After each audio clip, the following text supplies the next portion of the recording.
Chapter 3. And he entered again into the synagogue. And there was a man there which had a withered hand. And they watched him, whether he would heal him on the Sabbath day, that they might accuse him. And he saith unto the man which had the withered hand, Stand forth. And he saith unto them, Is it lawful to do good on the Sabbath days, or to do evil? To save life, or to kill? But they held their peace. And when he had looked round about on them with anger, being grieved for the hardness of their hearts, he saith unto the man, Stretch forth thine hand. And he stretched it out, and his hand was restored whole as the other. Now the Pharisees went forth, and straightway took counsel with the Herodians against him, how they might destroy him.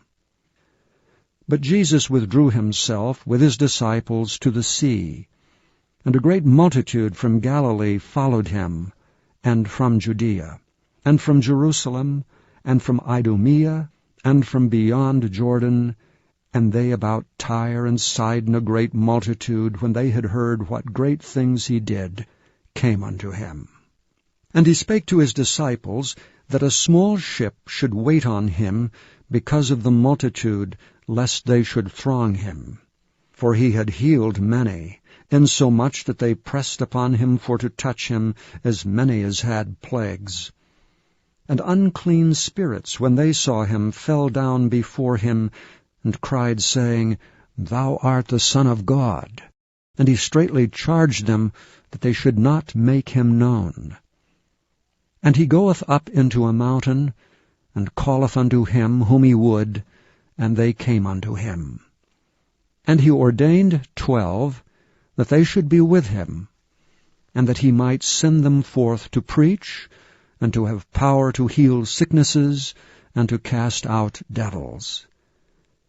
And Simon he surnamed Peter, and James the son of Zebedee, and John the brother of James, and he surnamed them Boanerges, which is the sons of thunder, and Andrew, and Philip, and Bartholomew, and Matthew, and Thomas, and James the son of Alphaeus, and Thaddeus, and Simon the Canaanite, and Judas Iscariot, which also betrayed him.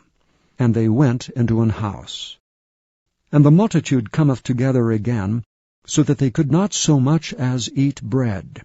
And when his friends heard of it, they went out to lay hold on him, for they said, He is beside himself. And the scribes which came down from Jerusalem said, He hath Beelzebub, and by the prince of the devils casteth he out devils. And he called them unto him, and said unto them in parables, How can Satan cast out Satan? And if a kingdom be divided against itself, that kingdom cannot stand. And if a house be divided against itself, that house cannot stand. And if Satan rise up against himself, and be divided, he cannot stand, but hath an end. No man can enter into a strong man's house, and spoil his goods, except he will first bind the strong man, and then he will spoil his house. Verily I say unto you, all sin shall be forgiven unto the sons of men, and blasphemies wherewithsoever they shall blaspheme. But he that shall blaspheme against the Holy Ghost hath never forgiveness, but is in danger of eternal damnation, because they said, He hath an unclean spirit. There came then his brethren and his mother, and standing without sent unto him, calling him. And the multitude sat about him, and they said unto him, Behold, thy mother and thy brethren without seek for thee. And he answered them, saying, Who is my mother, or my brethren? And he looked round about on them which sat about him, and said, Behold, my mother, and my brethren. For whosoever shall do the will of God, the same is my brother and my sister and mother.